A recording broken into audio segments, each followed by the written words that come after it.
I think that was an act of terrorism, Brad.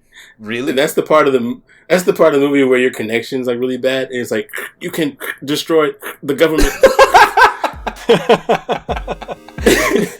And then you just hear the FBI guy like, "We got you," like on the line. Yeah, you just got flagged. I just got flagged.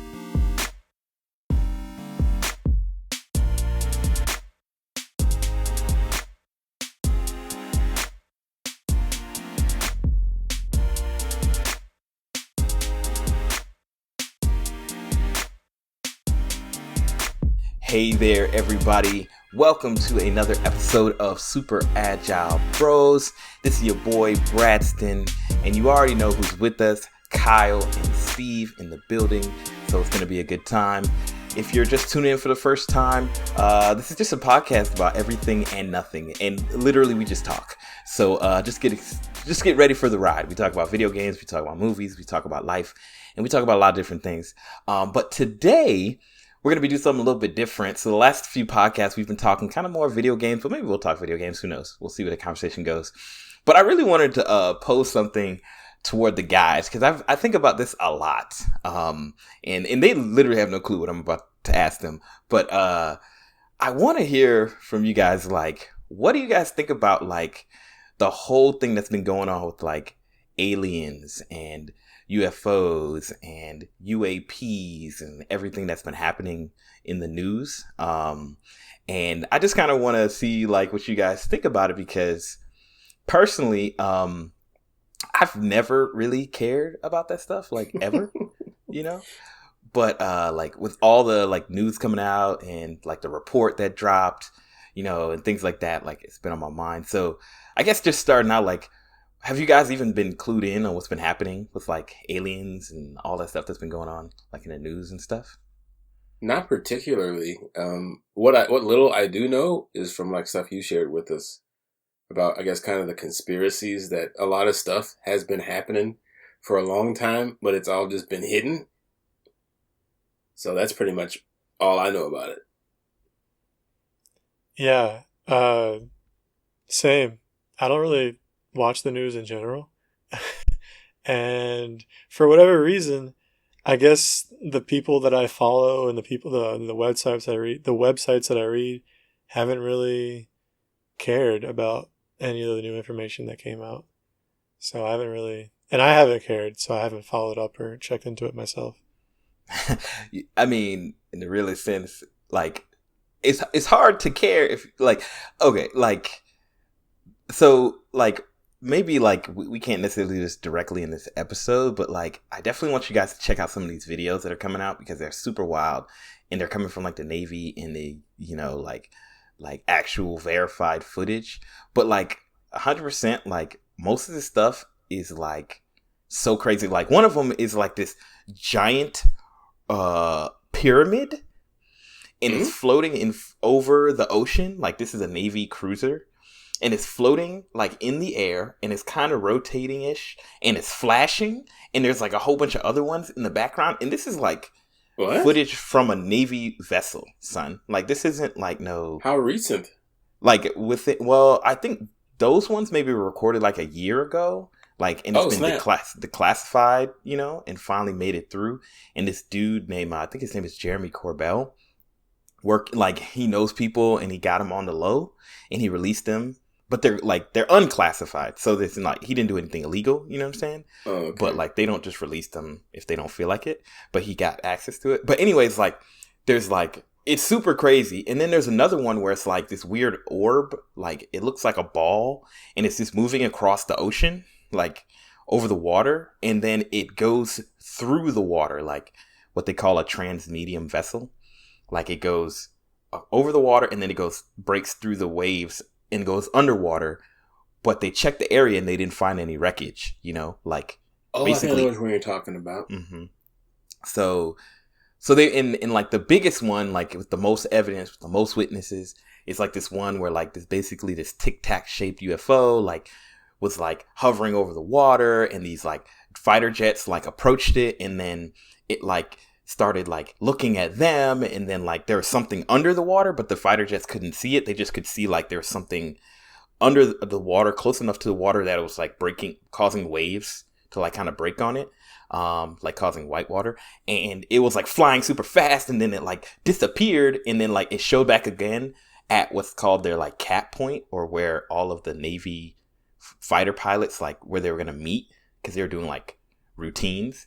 So it's like it knew where they came from, but it got there way faster than them. So anyway, like it's just a lot of crazy alien stuff. So first of all, let me ask y'all the realest question: do y'all think life exists like out there in the universe, other than us, I guess, on this planet? I think so. In the broadest sense of the term, let me answer the easy question first. I think the answer is yes. Before I really get into things, though, I just want to say that I generally don't think too much about these kinds of things because I don't know enough to have a really educated opinion. And so for me, I feel like speculation isn't worth my time. Imagination is fun, and, you know, coming up with trying to solve problems just with no information is kind of fun, but I don't usually attribute any, any solid opinion. Like, yes, I stand by this. So given that, that's my disclaimer for this whole episode, I imagine. But yeah, I think in the broadest sense of the term, life exists as far as something that grows and it propagates and it seeks out energy and stuff, viruses, bacteria at the very least. Whether I think that there's intelligent life out there, I think that's also very probable. At least animals, something of animal intelligence, maybe something of human intelligence or more. But I think even if it has human intelligence, it's not going to be like us. It's not going to necessarily be human. Okay. What about you, Kyle? Well, I think that our flat Earth is the only place that can sustain life. True. Yeah, this is flat Earth. There couldn't be any other lives.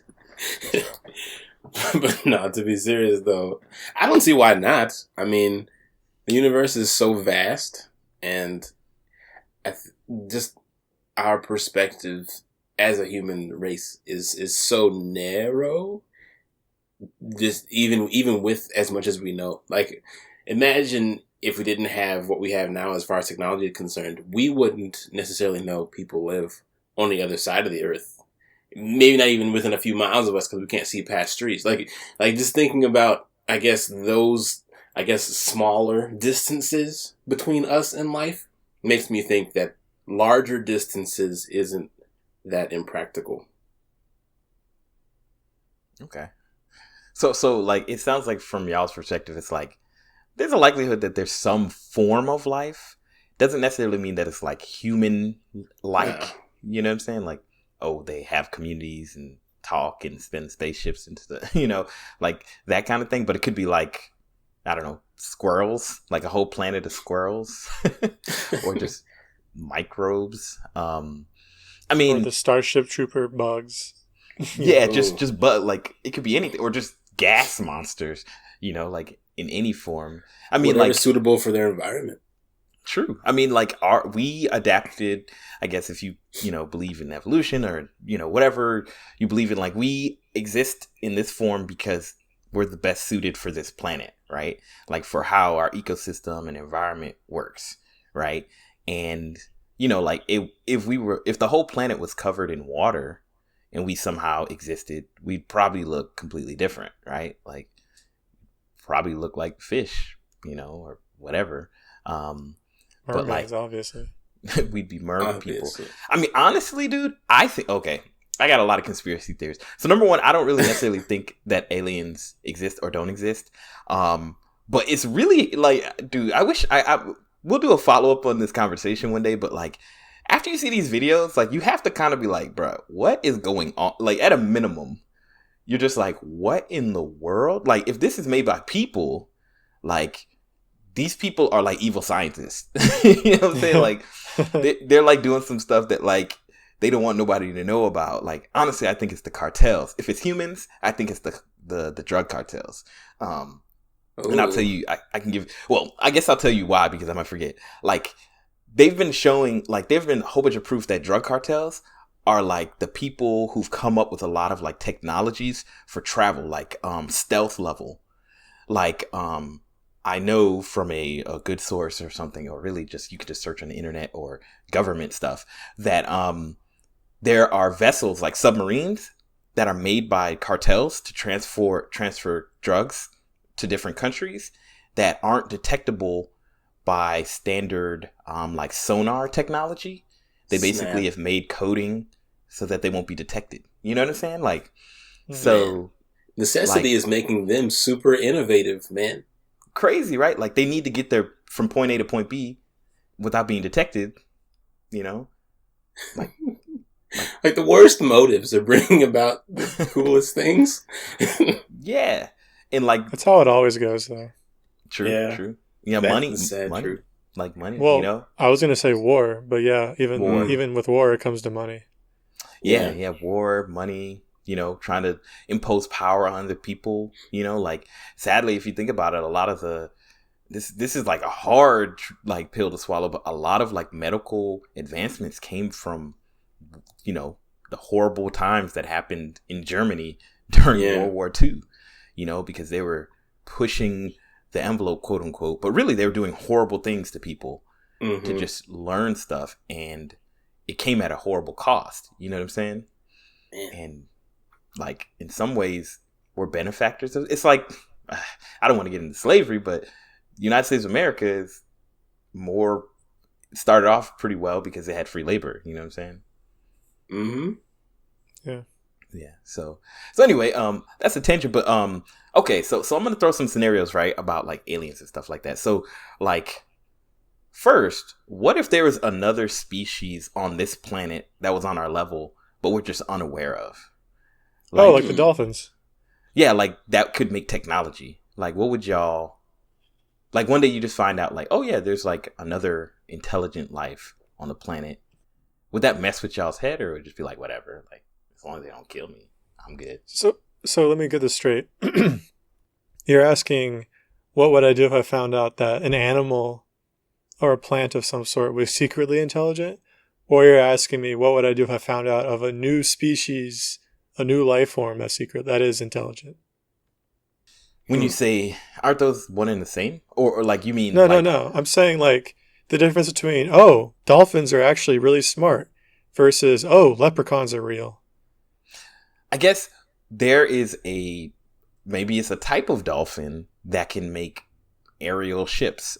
You know what I'm saying? Or it could be leprechauns, but just some other type of being that's not human, that's on our level or maybe even above our level from intellectual. So not something revealing itself, but something that's newly discovered.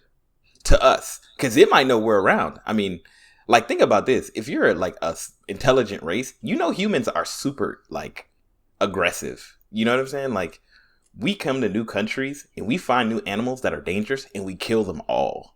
You know what I'm saying? Like, we kill all of them. So, like, if you're an intelligent race and you, like, find out, oh snap, like, humans are a thing, like, you're not strong enough to maybe deal with them, maybe you just hide, you know? So you're not answering the question, but I think you're indirectly answering the question. You're asking, what would I do if we discovered something new? Not if we found out that something we knew about was secretly smart the whole time. Yeah, sure. Okay. I would be very interested in researching and watching the news unfold about what we learn about this species, especially since if they're on our level, we have to potentially look into things in terms of not public relations, but in terms of, like, relations between societies. You know, so there could be war, there could be a whole new change in our culture if we're letting, whatever, mermaids become part of our human society. Like, that would be huge. So that'd be interesting. Yeah. What about you, Three Hams? I guess it would depend on how I was exposed to it. like if it was something I saw on the news, then yeah, I'd probably be like, oh, that's interesting. And so I'd have a pretty similar outlook. I'd be like, I'd be curious to see how far it goes or where it's going to lead to if there are more like whatever the creature is. But like, I guess the other side of it, if I discovered it like personally myself, like I walked outside and this thing was just standing there and started talking or doing something, I guess, that seemed like really intelligent, I honestly wouldn't, I couldn't tell you. I'd probably just come back inside. Like if I was at home, I'd be like, yeah, nope, not dealing with this today, and call somebody else, But I don't know. That just sounds wild to me. Oh, I didn't even think about that. Like, what if I'm the one who discovers it? Ooh. Yeah, that's pretty cool. If I discover it, I'm like one of them people in ghost movies who pretend like the ghost ain't in the house. Right? Like, the ghost is over there shaking stuff and moving stuff. I'm like, just doing my laundry. Like that doesn't exist, honestly, I think the issue is like that we have, like, when even discussing topics like this, like, first of all, like, nobody, like you said, Steve, like, nobody really knows the answer now, or maybe there just really will never be an answer. Maybe, like, it really is like interdimensional. Like, there's creatures moving in the fifth dimension. We're only seeing, you know what I'm saying? Like, we might just not be able to interact with them at all. But anyway, like, I think the problem is, like, if there was another life, like, think about how other animals deal with us, right? Mm-hmm. Like, bears, if bears were like super aggressive, we'd probably kill them all, right? Like, I was reading an article that was talking about, like, why are there not as many bear attacks as there could be? Because people go on hikes and people are around, and like maybe 2 or 3 people die a year from a bear attack. But like, if you're out there in the wilderness by yourself and like a bear rushes you, you got nothing. You done. And most people don't come, prepared, even if they should. And they're just saying, like, maybe it's because like the animals that have survived have realized like aggression isn't good against a superior race, right? Like needless fighting. Yeah, like avoidance is better. They're smart enough to understand who's superior. Like, if you went out into the Serengeti or whatever and you saw a lion, like, yeah, you're a human and you can kill it, but you're gonna be like, I'm gonna let that lion do his thing. You know what I'm saying? Uh-huh. I've been there, yeah. Because there's still like a amount of like risk, I guess, versus getting into any sort of altercation with, like, even if it's something that you could defeat pretty easily, like even just to come out wounded might not necessarily be worth whatever the battle is, Because I've heard that if you do encounter like a lion, there's no way you're gonna 1v1 a lion, but if you don't stand down to it, then it won't fight you, type of thing. But if you turn your back, well, then it's like, you can't. It can see the white in your eyes, like it follows prey, so it understands that part of the fight. But if you stand there and look at it, then that kind of messes it up, because animals, even though they're intelligent, they're still wholly reactive and instinct driven. So as long as you like counteract or contradict or go against whatever their expectations are, you can usually beat them that way. I think people also don't consider that a lot of animals are not violent animals, or they're not violent. Like, they don't want to fight. If a bear, I think this goes without saying, most people know that bears will definitely fight you if they're younger around, because they're trying to protect their young. Yeah. And they'll definitely fight you if they're trying to eat you, although most bears don't eat humans, as far as I know. Like, they don't consider us prey. But if you're a smaller animal, especially a fish, then the bear is a real issue because the bear is preying on you. So other than those situations where an animal is being territorial or it's hunting, I feel like a lot of animals don't want to fight. It isn't survival driven. Yeah. And even animals that are trying to fight, that are, maybe two lions that are fighting for dominance over the pride, they're not necessarily going to fight to the death. They're going to get to some point where, maybe, I don't know, maybe not lions, but I know some animals will do this where they won't fight to the death. they'll just fight to the point where one has definitely lost. Yeah. And they both understand and they concede defeat at that point. Mm-hmm. Because they have developed this instinct or the habit or whatever to not go for the kills all the time, because that damages the population, or I don't know. There's some social aspects to that. They see something that's not prey, that's not a threat, and they're like, well, I'm not going to bother. Even if they're not cowed by us, they don't think we're superior. Maybe they do, but I'm just saying. There's probably some animals that know they could take us, but are like, there's no point in taking us, so they just walk away.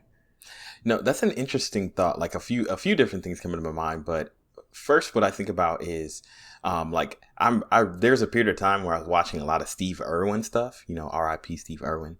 Y'all know Steve Irwin, right? Like, who? Oh, for sure. the OG. Are you serious? No, I'm not serious. I'm like, all right, stop the podcast. You know, just pause everything. But I was watching some old stuff, and first of all, Steve Irwin, like, that's a whole nother discussion. But he's a special being. Like, he was created differently. Yeah, like, he was built different. There's some, like, I was like, he's a once in a millennia type of person, you know. But he would like go to different places. You know, he's all about preservation and protecting, you know, animals. And he went somewhere in, I think, Guyana, and there was like a nature reserve, I guess you could say. Really, maybe reserve's not even the word, because it was just wilderness. Like, nobody goes there. But they were trying to see if a particular animal was like extinct, and it was like an alligator or existed. And so he went, and the craziest thing he was describing is like, you know, if you go to like a place with crocodiles, like, it's like really dangerous because you jump in the water, they're going to attack you. He said that like in really uncontacted animal areas, like nature reserves, like animals literally have never interacted with humans. So they have no clue what to do. Like, they just look at you like, you good? You know, like, I don't know. Like, they know we're bigger than them because we're like taller, you know, like, you know, but they're like, what are you going to do? You know, and he would be like going through a place, and he'd encounter like an animal that's like poisonous or dangerous, that like in our minds, like, yo, he's going to get ready to attack. It would literally just like slither up like, what's up, homie? And then just keep moving, because they haven't like learned to fear us yet, you know?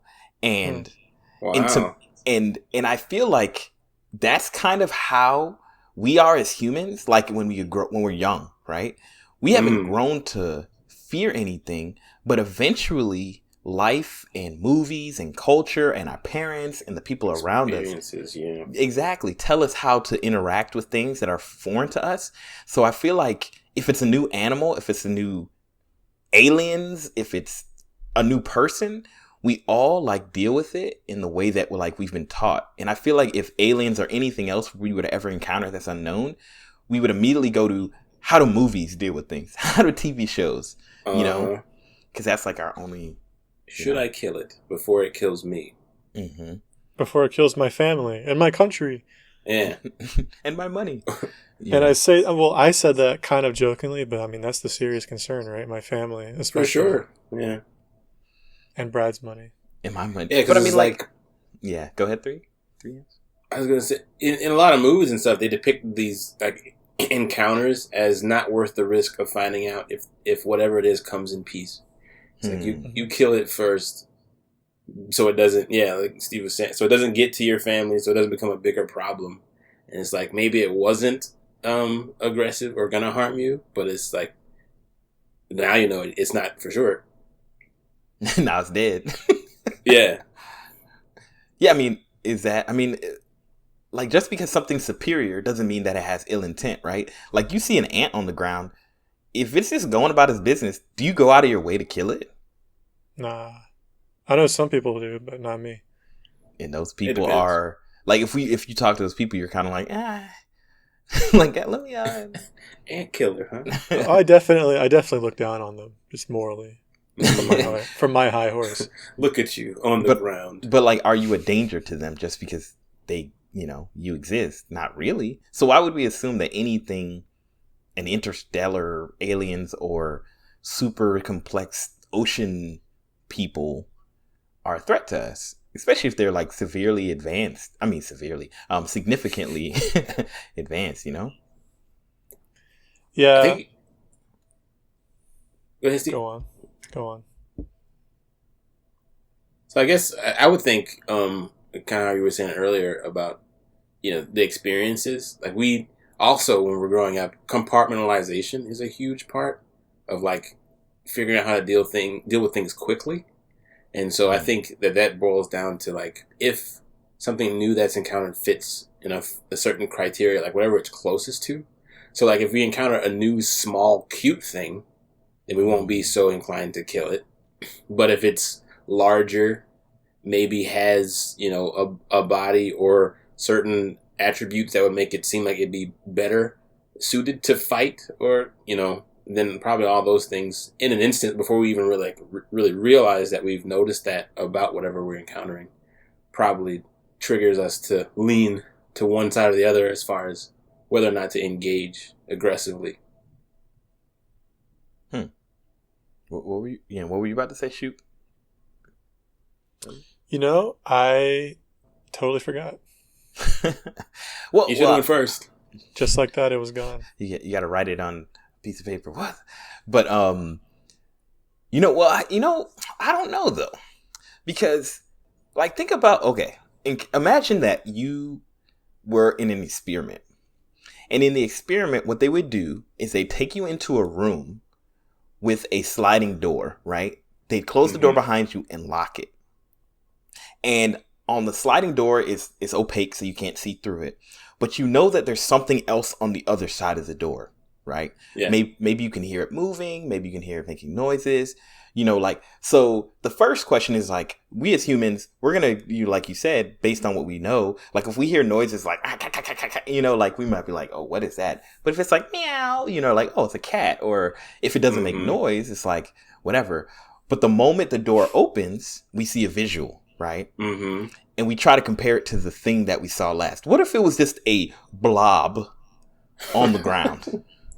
like, would you interpret that as, oh, this is going to hurt me? Is a good thing? I feel like we have been so programmed by like video games and movies and TV that like everything is bad unless it is exclusively, like you said, cute and seemingly harmless, Mm-hmm. Sure. I definitely wouldn't touch the meowing blob.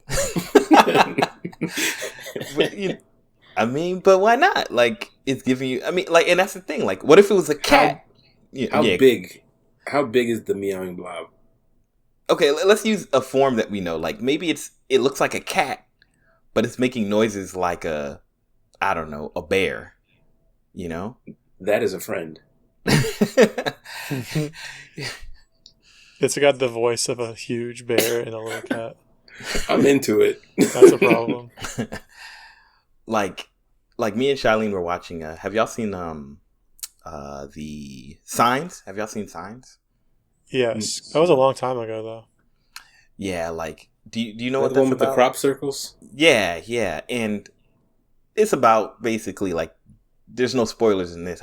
It's like about aliens essentially, but like I'm sorry. Like essentially like. Even the way, like, I encourage y'all to go back and look at, like, what the aliens look like in the movie. But it's like, I don't know a scenario. It's like, I feel like as humans, we will kill everything. Like, it doesn't matter. Like, I can't think of okay, let me ask y'all.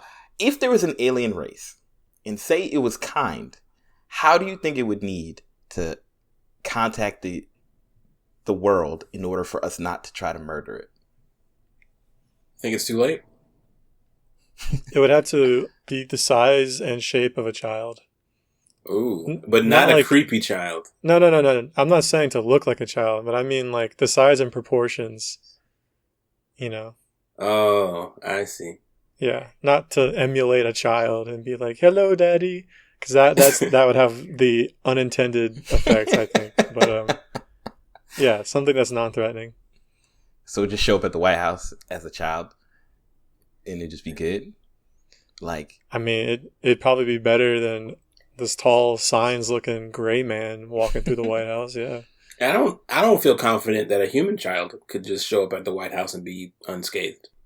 yeah. Well, I do. I think the worst that's going to happen to a child is he's going to get,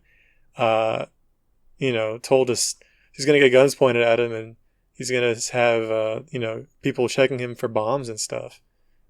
Right. Right. Because what's the worst a child and a visually unarmed child can do? Well, no, I think that's definitely the lowest scenario as far as aggression, but that's still very traumatic. To I think that's still a pretty serious way to handle a child. Not that I think it shouldn't be that thorough because of things at stake, but I still consider that to be pretty. What's the word? That's still a lot for. You think that's a bad first impression? Is what you're saying? Yeah, showing up, I guess I feel like someone showing up in an alien world and going to the seat of leadership and authority in one of the bigger countries needs to expect some form of caution. Yeah, pushback. You're gonna get frisked. So how would you make your you're coming from a whole new planet, but you know enough about humans to make a smart decision. What would you do, to really engage with them? How would you show up? I mean, I don't know if going to the leader is, unless you're trying to meld your societies. I don't see the value in going straight to the leader. Maybe you go straight to a neutral area, a public area, and then you expect an invite to the leader. You just stand there. I'm waiting, Mr. President. I don't know if I would come unannounced. I would definitely broadcast, basically do what Zod did, except not as threatening. Just broadcast on all channels, hey, I'm here representing, maybe not all channels, maybe to a smaller group of people. Zod. But I would broadcast. You know what Zod did in Man of Steel? He's hanging in his spaceship out just in the sky, and he's broadcasting basically on all channels and all languages, saying, "Give us Superman, or we'll destroy you." Oh yeah, that's what I would do. Give us Superman, destroy you. Yes, I would figure out their pop culture superheroes, and I would emulate a scene from one of their such stories, and pretend that I'm one of their villains. Yes, that's what I would do. Give me the Justice League. Or I would destroy your planet. So that makes me think about oh, I'm sorry. Go ahead. No, go ahead. No, continue. So I was just thinking, because you mentioned earlier, if the alien knew about, Earth or human culture, I guess enough to feel confident to come here, then I feel like we'd have a similar scenario as whenever they feed AIs and try to make them human compatible, and they immediately get corrupt. Mm-hmm. And it's what's keeping the aliens from just seeing the absolute worst side of humanity? Oh, immediately going these humans are evil, just destroy them. Or getting stuck watching dramas and thinking that we're actually like that. That's a good point. So do you think that it's impossible for another race or culture to understand humans if they're not human? For us, we understand that humans have good intent because we are humans and have experienced that. So do you think that's Kyle, do you think it's impossible for them to actually get a good idea of what we actually are as humans? I think it'll be super hard because even when we as humans encounter humans with vastly different cultures than ours, when somebody speaks a different language that sounds like our language when it's aggressive, then we think that person is being aggressive. And so it's we have that disconnect already based off of, because everything is still so based off of our experiences and stuff. So yeah, I think to a degree, if it was all knowledge based and database based to get an idea, then yeah, it'd be super hard to pinpoint. Huh. That's really. I know one of the So I read a sci-fi book about some people who were, basically they got a team together and the government sent this small group of people out into space to try to figure out what had happened. And you realize the story starts like as the ship is about to launch and the main character is meeting the other crew members and stuff like that. But then through flashbacks, or maybe just through him narrating, I forget. But the situation basically was that all of a sudden people noticed like thousands of satellites in the sky around Earth, like in a grid. And then they all just kind of ignited and fell apart. And people were like, okay, what was that? And then, the scientists were like, oh, well, before they exploded, they transmitted a lot of data. Okay. So the government, just everybody's like, okay, so basically these aliens, somebody from somewhere, just took a picture of every square foot of the surface of our planet and dipped out and didn't say anything to us. Snap. So we gotta go investigate that. To me, that would be I think that'd be a pretty bad impression to make on humans.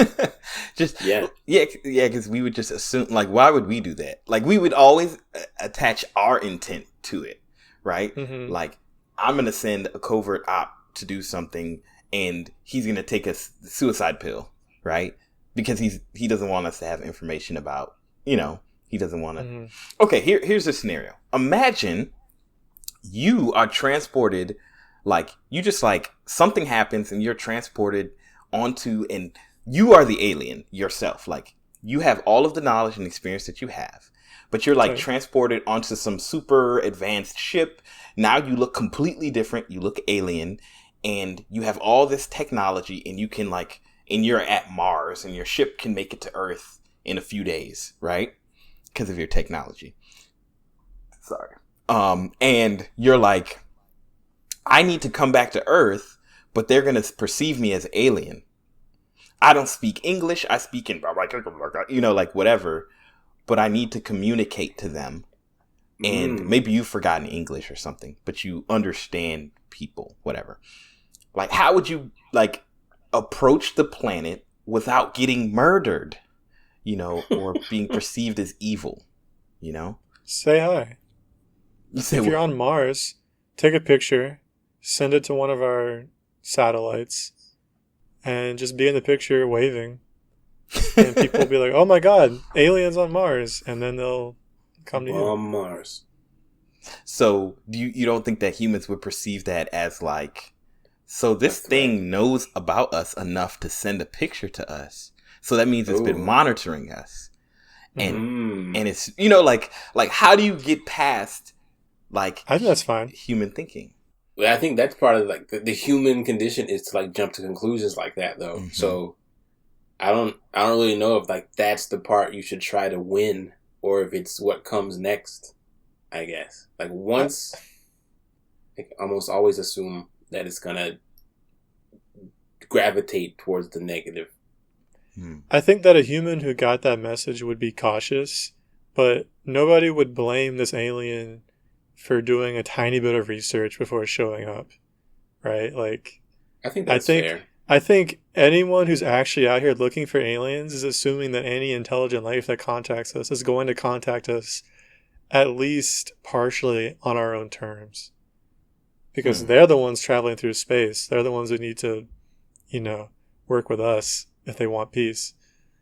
If they want peace. The fact, actually, that's even better. The fact that me, Alien Steve, took a selfie and sent it to one of your Mars bots implies peaceful intentions, because why would I do that if I wasn't trying to communicate on your own terms instead of just blowing up your Mars bot and then blowing up your whole planet? Sending the picture accidentally destroys the Mars bot. Now that would suck. And then it's over. And that's actually the scenario in the book I read. They found out that this alien species, they're hyper intelligent, but they're not sentient. So they don't have like human feelings or an ego or anything like that. But their biology is so different from ours that they essentially communicate, instead of through sound, they communicate directly through electromagnetic radiation. and Snap. they were picking up signals, like radio signals from Earth, like our TV and everything, just broadcast out into space. And to them, it was garbage, and it was in that culture, or I guess in their experience, that's an attack. So they thought we were attacking them, even though we're just passively, polluting the space around us with radiation. To them, that was an affront. So they sent these satellites to like see what the heck we were about. And I don't remember what the takeaway they got was from us. I think the biggest takeaway they got was, oh, they're not a threat. Maybe we should take them out. I don't remember, but they're not a threat. Yeah, so maybe we should take them out. Interesting. Well, they're not a threat, but maybe we should take them out because they're still polluting. Not that they weren't peaceful. It was just for them. It's a question of, do we care enough to kill them, or do we not care enough to kill them? Are they ants? Are they ants? Yeah, is this fire ant going to keep biting me, or can I just let it mind its own business? Yeah, is it a fire ant or a black ant? Or whatever, a sugar ant or whatever. Well, we were a fire ant. We were sending out harmful signals that was disrupting their communications and disrupting their biology and stuff. All over the freshly cut grass. So okay. So I've been thinking through how I would approach the humans if I was like, ooh. And every time my thought is, I have to show them that I'm not aggressive, right? Mm-hmm. Like immediately I have to do that. I think that if I send them information beforehand, it's like a text message. They can interpret the tone any way they want, right? Even if I send them a video going, like they will see my appendages, they'll see my weird eyes, and they'll be like, yo, that thing looks like it'll kill everybody. Like I'm not messing with that.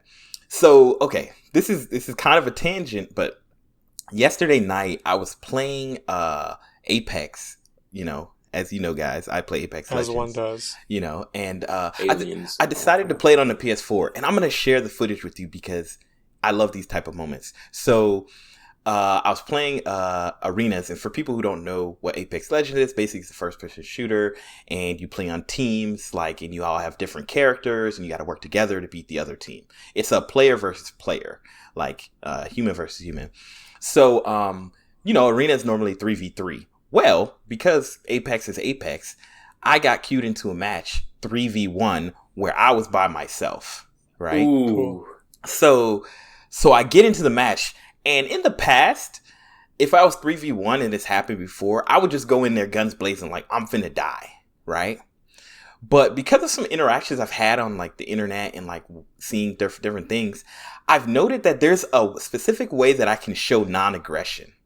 So what I did is I ran as fast as I could to the middle of the battlefield, right?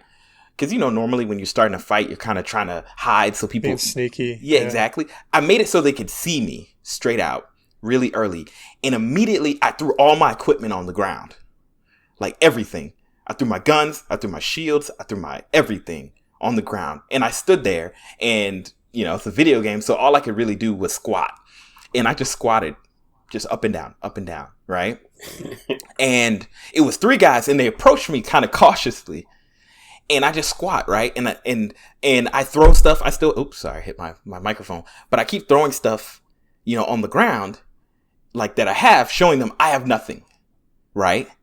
And the guys are trying to figure out what's going on. So eventually, I kind of walk up to one of them and I square up with my fists and I just kind of punch at them, and they kind of get it. They're like, "Oh, you want a fist fight?" So I end up fighting the team 1v1 in fist fights.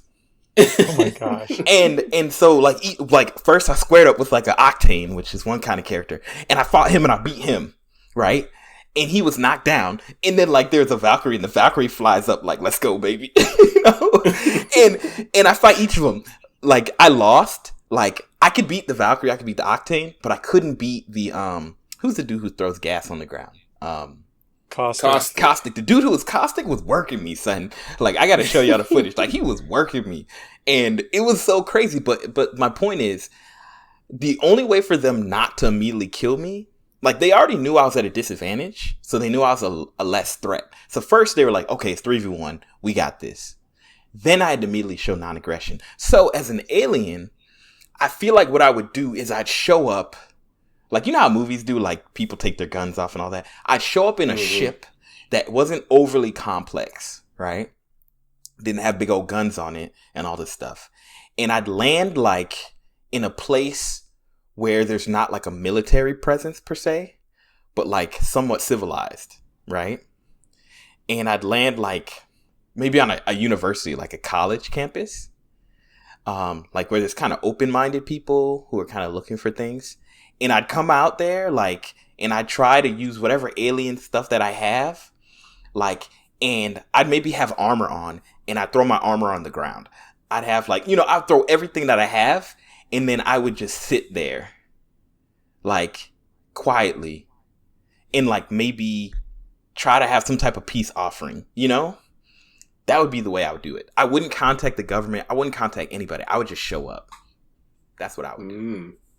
You've seen Arrival, right? Yes. Would you just do what they did, pretty much? Well, they didn't do exactly that. I think Arrival, they were too imposing. You know what I'm saying? Like, I think, that's a good point. Have you seen Arrival? I think it was 3? Perfect. Have you seen Arrival 3EMs? No, I haven't. Oh, you should see it. It's a great movie. Oh, man. It's on Amazon Prime. It was, at least. Arrival. I have to put it on my list. Yeah. I mean, essentially the premise is that aliens arrive, you know, on the planet. And we're just trying to figure out their intentions. But, like, yeah. I don't know. Like, I don't know. Like, you just never want to seem like a threat. You know what I'm saying? I think being imposing is, like, it's very perception based. Mm-hmm. Yeah. So just you having, like, this foreign ship, and going back to your Apex example, which I think that's, like, probably the best way to come about it. Whether or not it'd be successful, I think, is another question. But I think for the Apex example, like, first off, you're in a very controlled area. You know, you're in arenas, which everybody in there, their idea is you're here to fight. Mm-hmm. And so then for you to run to the middle of the battlefield and drop your things, you already disrupted, like, the idea that was there. Mm. And so you put them on guard in a different way, not in an aggressive way, but I guess more defensive. But at the same time, you know, because of the well-known way of how battles go down, you know, if you don't have your guns, you can't fight. So but those things you have to kind of know beforehand. And so I think you highlighted the point of, like, disarming whoever you're fighting against in a familiar way. Like, you really got to know your situation, and then based on that, break the rules of engagement. Mm. I think the main flaw with the illustration of Apex is that in Apex there are rules, right? And you can't help but follow the rules. So there's kind of like the social imposed, the implicit rules that Kyle just mentioned. It's like, oh, you throw down your weapons, you're disrupting their expectations, all that stuff. But, like, they know, for example, that you can only have 2 guns. They know you can only have 1 shield. Mm. They know you can't punch harder than any of them, that you don't have any. But, like, if an alien drops in your backyard and starts throwing equipment down, like, cool. I don't know what that equipment is. And for all I know, this alien has, like, psychic powers, right? Or it can spit acid out. Like, I'm still not going to go near it. If I'm cautious, then all I know is, well, maybe it's trying to give the sense that it's waving a white flag. I mean, heck, waving a white flag would do it. But maybe it's throwing stuff down and it's trying to give me the sense of peace. But, like, that doesn't actually... That would clue me into some things. That at least either it's trying to communicate peace or it's trying to trick me with peace. But either way, that's what I'll be thinking about. But I'm not going to trust it anymore because I don't know what advanced technology it has. That's true. I don't know what I say psychic abilities. It's kind of silly, but I don't know how fast or if it's poisonous or venomous or anything like that. So the alien actually, it drops its weighted clothes so it can move faster. And then it Dragon Ball Z. It's like, And then waving the white flag means that it's definitely going to attack you. Yeah. I oh mean, man. is the stuff that it's dropping radioactive? See, yeah, Is it I didn't is it think a about that. biohazard? I didn't think about it that like from a human perspective in this unknown thing, you have no clue what its rules of engagement are. So Yeah. you can't even assume. Like I think you have to almost like just show up, kind like you said, the Arrival way. I'm not gonna talk anything about the movie in general, but just show up and yes, communicate, but communicate in the very inoffensive way, like in like some base form. If it's light, if it's sound, if it's if you're there, if Yeah. like, and just do it like simple patterns, like beep beep beep beep beep. Like okay, Yeah. I know what that is. We and Arrival, correct me if I'm wrong, but didn't they? What kind of defense did they have against the U.S. just blowing up these ships? Were the ships? I think it was. Had, I mean, I don't want to talk too much movie, just spoilers, but I think in general, just my feeling from the very, very beginning of the movie is that like because they were so imposing, it's similar to like any battlefield. It's like we were just cautious. like you don't want to like if they can first of all do interstellar travel, then they're already above us, right? They're advanced, and you don't want to accidentally have any acts of aggression that they could perceive, right? Because you don't want to get destroyed. So I actually kind of like think more about what you're saying. Shoot, like maybe just show up like really, really scary, like in some way imposing in a way that they wouldn't attack you, and have to kind of come to the table, But don't do anything that's aggressive or offensive. Like don't like move. don't Show even your power. Don't even. Well, you can show your power, but just make sure that your power isn't like. Don't even release too much hot air into the environment around you, because depending on what species, that could be offensive or dangerous. Yeah. Just immediately land, like open up a giant laser cannon. Yeah. I mean, think about aim it toward the moon and just boom, but don't hit the moon. Just shoot it past the moon. I mean, think about what they did. They were in these big old ships that just looked like just a shape, just a black shape, and it was just floating effortlessly. No sound, no engines, no crater from where it landed. True. No reason for anyone to be upset, other than just the fact that you're there. That it exists. So yeah. That's. I don't know, Kyle. What are your thoughts? That you've been hearing a lot of, and I'm afraid to spoil any more of Arrival.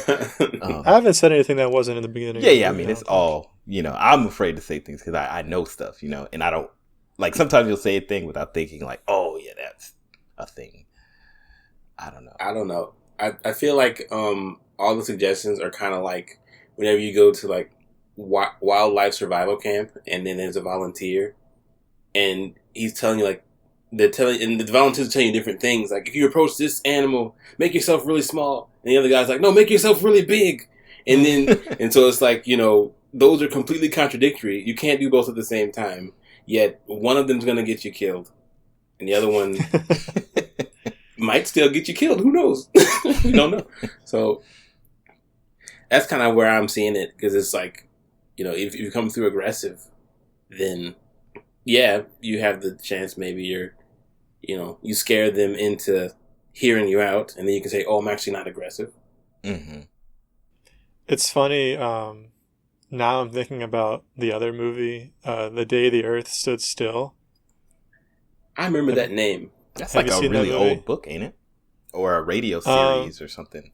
I don't remember. I know there's a movie with Keanu Reeves. I think it was a remake or an adaptation or something. No, that's Constantine. Oh, you're right. I'm thinking of Constantine. That's right. John Wick. Don't. Wick. Oh my god. That's how. Anyway, so in the movie The Day the Earth Stood Still, there's kind of it's kind of biblical actually. These aliens show up all over Earth in these giant scary orbs, and they're just chilling. And I think the humans approach one of the orbs, and this like pod man, this weird alien comes out, and he gets shot. Like, I think he comes out in peace. He's like walking towards somebody, and someone in the military gets trigger happy and shoots him. So they're freaking out. They take it to like a nearby facility, and essentially they realize like, oh, we thought this was flesh, but it's actually some sort of weird flesh suit. There's an alien inside the suit, and inside the suit is a man. Oh, and like he has human DNA. Huh. It's Keanu Reeves. Mm. But essentially what has happened is that somehow these aliens, one of these aliens, has come and taken the form of a human so that he can, it's, like I said, it's kind of biblical, so he can experience humanity and communicate with us on our own terms. Interesting. At the same time, this giant, like, laser-faced robot is at the site, and nothing that we do is doing any damage to it, and it's just anything that gets too close gets laser blasted. So no one's getting too close, and it's kind of a standoff. And the premise was that he was there to essentially pass judgment on our planet. Keanu Reeves' character. Yeah, he was there. He was there to make a decision, like, are humans worth saving? And the decision at first is, nah, they're too warlike. They're destroying their planet. Just save the environment, take out the humans. But then there's a moment where he helps this woman. He's on the run with this woman. I guess there's kind of an attraction there, and they're hiding out somewhere. And I think she's trying to convince him to spare humanity. And they're at this guy's house, and he's playing music. And I think Beethoven comes on, and he like freaks out. He's like looking around. He's like, "What is that?" It's like, "It's music." And it just totally changes his perspective. And from there, he starts to see like the upside of humanity. And he comes to the decision by the end of the movie to like not kill humans. To kill all humans. And he actually music saves the day again. Yeah, he essentially he averts the doomsday device himself at the cost of his own life. So that's cool. But the reason I bring it up is because that approach did not turn out very peacefully. Like, you had the military on edge because of this giant robot. They even take it into custody, kind of. They have it in a giant rocket silo, and they're trying to like experiment on it and see what it's about, and also hold it captive so it can't destroy everything. Meanwhile, he's in this like CIA facility being questioned and not like dangerously experimented on, but they're like have him hooked up to a lie detector, and they're trying to ask him questions. But he's like superhuman, so he like is able to use the lie detector to control the man running the lie detector and get directions to get out, and just takes the guy's badge and walks out of the facility. He uses super lies. Super lies, exactly. But my point is that was a very like aggressive stance. He just happened to be beast enough to get away with it, right? Yeah. And they're not able to like keep the robot in custody. It breaks out, and so like we really can't do anything. But they're also there to destroy us. So to determine, they have to determine. Yeah, he purposefully came and kind of riled us up to see how we would react, and we reacted poorly. Oops. So that was the determining factor in his initial decision, was to just be like, nah, they're not worth it. One part of the whole equation is that like anything that would come to visit our planet would be greater than us by default, right? Yeah. Like so. Really, in many ways, if you think about it, everything is on your terms. Mm-hmm. As long as you cannot be killed immediately. Yeah, because you can just leave.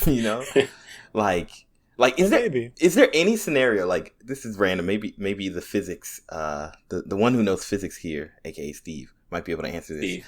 Like, is there any scenario where an alien could come to our planet and be lesser than us? Mm-hmm. Yeah. Well, they could perfect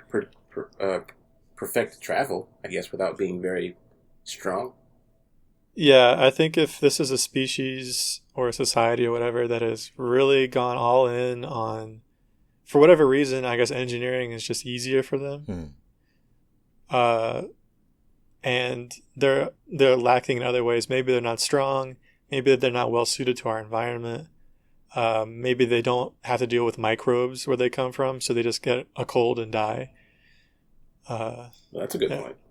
Yeah, that's actually what happens in the War of the The War of the Worlds. Worlds, Is these aliens come and they're just technologically way superior, and essentially are like taking over the entire world. And then a few weeks later, they just die out naturally because of like an algae infection. Like they can't handle some, like, it's not even a bacteria, it's like algae that kills them. So they were And just so big nerds with weak immune systems. pretty much, yeah. The weakest of our kind destroyed them. Seriously. I mean, they had like heat rays. They were like blowing up people, and I forgot my sunscreen. they yeah, exactly. Maybe they have a really strong ozone layer and they can't deal with UV radiation. Well, I mean, if they traveled across the galaxy or from planet to planet, they'd have to be able to at least survive cosmic issues, radiation, and all that Right. stuff. Radiation would probably not be the thing that takes Airlessness, them out. vacuums, freezing cold, Mhm. they would. From the interior of the ship. Yeah, I mean, they would. That means that they at least have an awareness of what it means for them to survive, right? Yeah. But It's a slim chance. yeah. And they would also probably have intel on the planet. If not us specifically, they would know we're headed to a planet with these characteristics and it has this kind of atmosphere, whatever. And they accidentally scan the moon. and they think, and then they show the Earth like, oops, there are people here. It's a slim chance. Laser beam. Or maybe they're like Superman and they're just weak to magic, and we just we send our witches and our warlocks after them. Or they bring We could do that anyway. Or they bring the thing that they're weak to with them, like Oh, yeah. for some odd reason. That I've never thought about that before. Like, why would you unless somebody else brought kryptonite, like an evil force, I guess, whatever his name was, who's trying to get Superman. So something. I have one. I have an idea. You said what? What if they're easy to manipulate? Maybe they're just really naive, or they can't understand sarcasm or something, and so Ooh. humans are just able to outthink them and out maneuver them. But if they have no ill intent, I guess at the end of the day, humans are crazy. So like, we're the type to kill a thing that's not even trying to kill us. Like, yes, so because one of my ideas was that I would show up at a school like as an alien and like befriend the children. But I thought about it. I was like, wait a second. Like, it's like the bears with their cubs.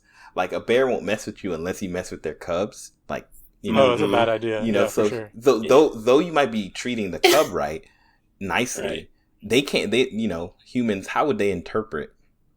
My he's actions? targeted the children for some reason. Yeah, like he's either trying to eat the children. Maybe you go to the planet surreptitiously and you find an abandoned child and you adopt it and raise it and then bring it back later as a young adult, so that Teach it to kill humans. No. I mean, that would be the concern, right? That it's been Alien brainwashed. Tarzan, basically. Yeah, Alien Tarzan. That's a perfect description. Yes. You can even keep the name Tarzan because it sounds kind of alien. If you name the child Tarzan and you bring People get it to here, that would be the most hilarious. Because that's funny too. That proves that aliens have a sense of humor. They'd be like, I like these aliens. That could go a long way. And they just play nothing but what's his name? Phil Collins. It's like they are good people. They're good people, good aliens. Well, one other way that aliens could get here that I've heard, well, not in this way, but like you could like essentially like an asteroid. Like, imagine that aliens could live on a meteorite or an asteroid like that travels through space, so they're like able to survive in that environment, and they're just like nomads or like primitives, but so they have no control like us. Like, if the planet decided that it was gonna just fly into the sun, like, we're dead, right? Like, there's nothing we can do about it. So like, they're in the same way bound to their object. So they're on like this asteroid, and the asteroid crashes into our planet, right? Like, in that way, that would be a scenario where we might have an alien culture that's lesser than us because of maybe the environment. But if they came here Circumstance. by their own fruition, you know, they probably could. Well, kill us. it's not what you just described, but that's kind of what happens in District 9. Have you guys seen that? Yes, I have. I don't remember. I just remember it basically being like, these were the aliens from the hood, you know, like. They were refugees. Yeah, like. So they came here to Earth, and their ship was messed up for some reason, I think. I don't know. But humans kind of took advantage of the situation and kept them from leaving, kept them from having access to their ship and stuff. So they're just trapped here. Yeah, I have to go back and watch that movie. No, I don't It's a really that good one. movie. I mean, speaking of alien movie. Oh, what were you going to say, 3Ms? Before I change the topic. I was gonna say I finally watched Tomorrow War. I remember. Oh, you yeah, at yes. some point. Oh, Shoot, you got to I still watch haven't it. seen We it. got to have a I still whole haven't seen episode dedicated to Tomorrow War. Because I have a lot of things to say about it. But I can't say anything until we all are on the same page. Well, let me I ask. like that laugh. Let me ask you this: what is y'all's favorite alien movie? Like, you know, that you can think of. I'll start and give y'all a second to think. Mine is Iron Giant.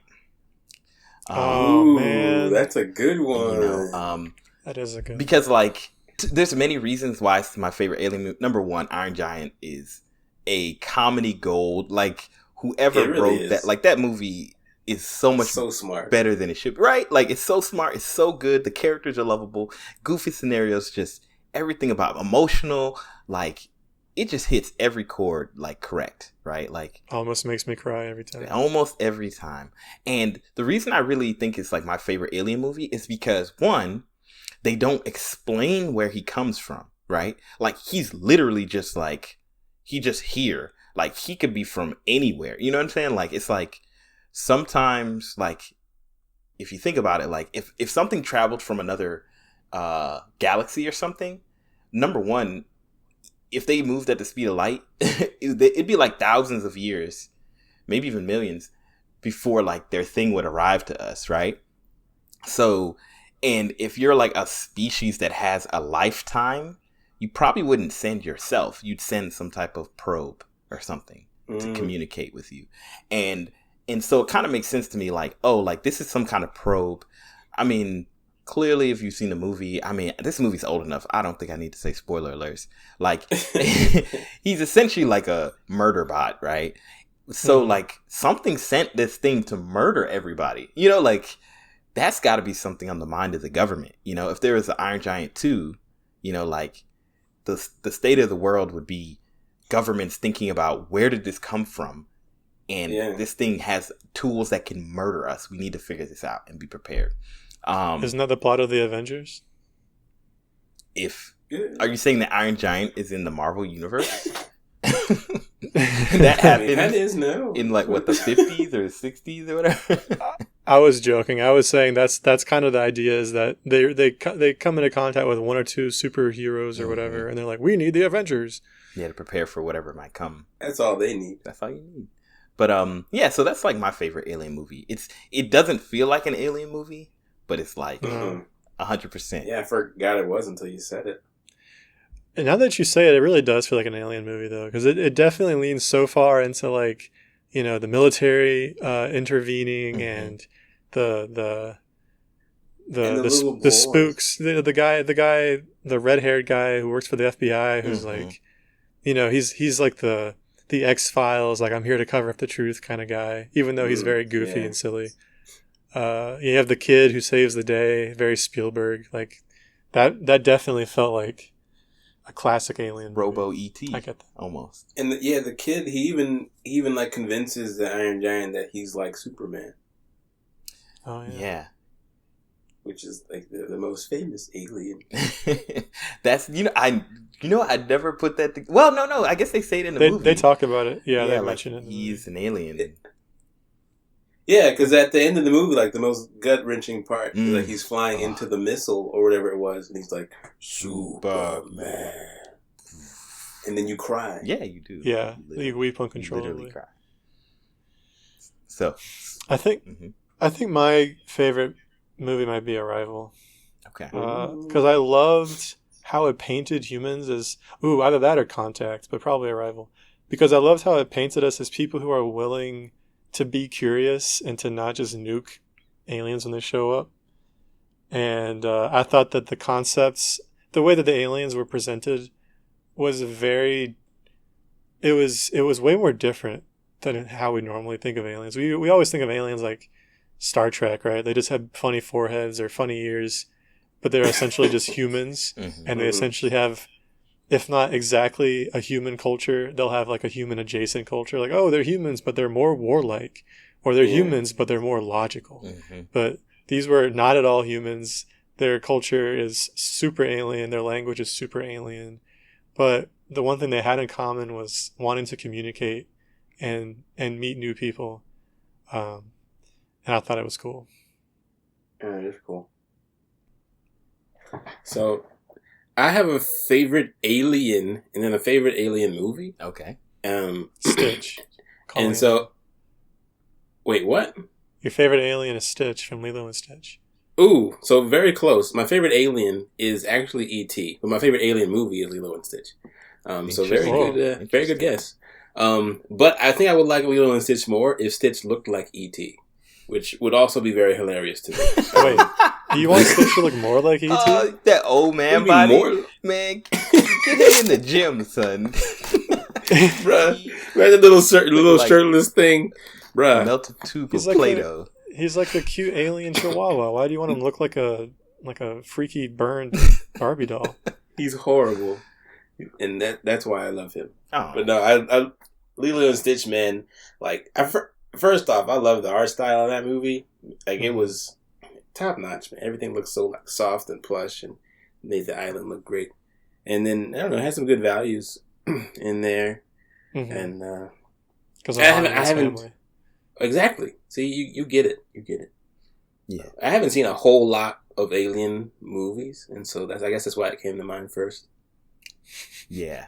I think Kyle's sheltered. I am. It's kind of funny because like I feel like there's also a part of like maybe it's nostalgia, like Lilo and Stitch, the Iron Giant. I feel like not to put us down, but like I think Steve's like on Arrival is like the most adult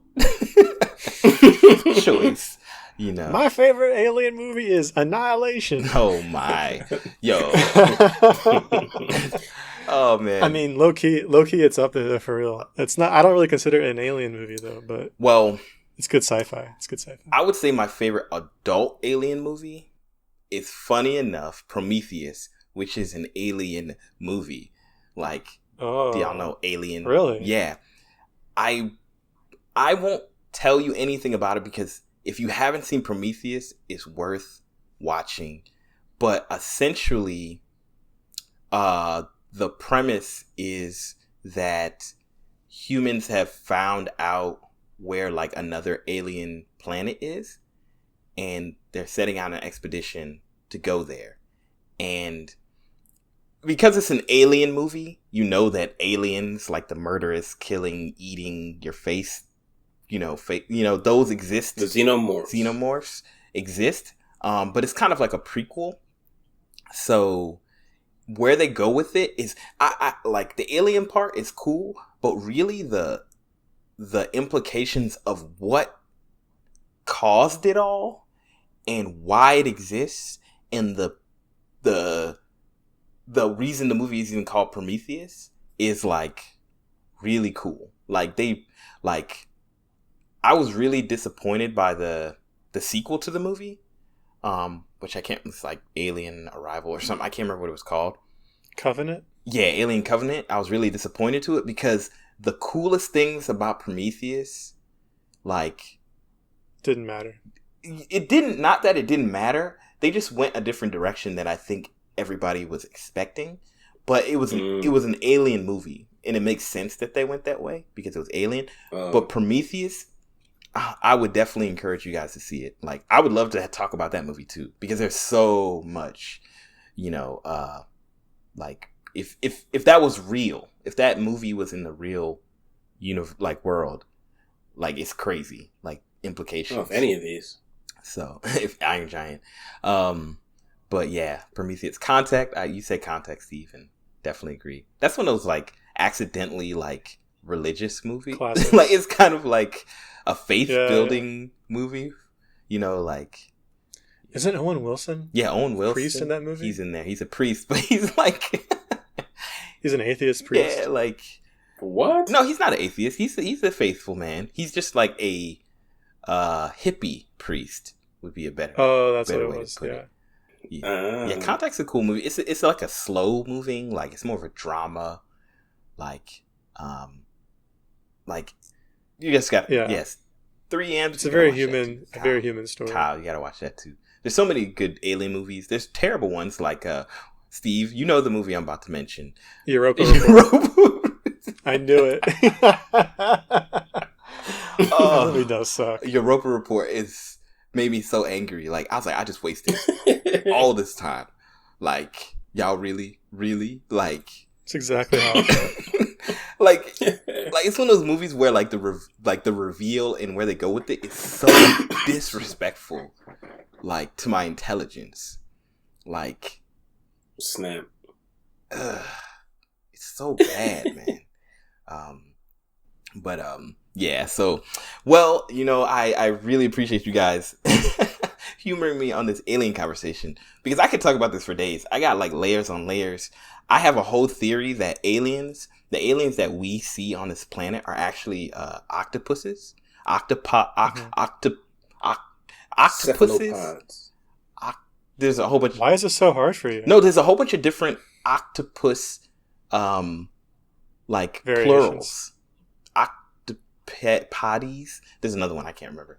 Please don't make fun of me, guys. I'm just trying my best. Oh, it's too late. Absolutely gonna make fun of you. Please continue. But yeah, so anyway, I have a lot of theories about aliens, and I'm gonna show you guys the videos, and I feel like you're gonna watch it, and you're gonna have a whole different perspective on this conversation.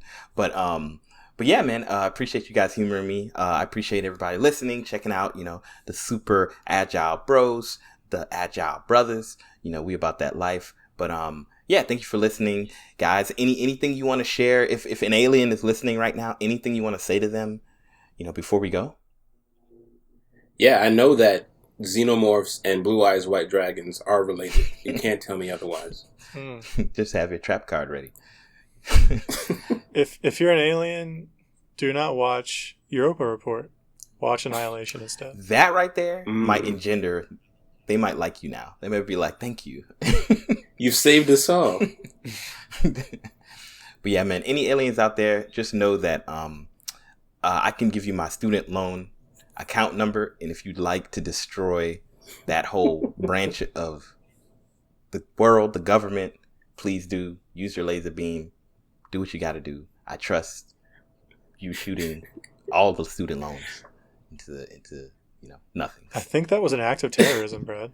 Really? And that's the part of the movie where your connection's like really bad, and it's like you can destroy the government. And then you just hear the FBI guy like, "We got you," like on the line. Yeah, you just got flagged. I just got flagged. Well, I'm sorry. Well, what I mean, aliens, is that you should have a good discussion with student loan providers and let them know that we're under an undue burden that is literally stopping us from living our lives to the full, and you can give them in exchange laser beam technology so they can make a profit off of that instead of off of our lives. How about that, aliens? How about that? So anyway, it falls in your court. It's in your court, aliens. It's in your court. I expect a reply soon. Anywho, you have 24 hours. 24 hours to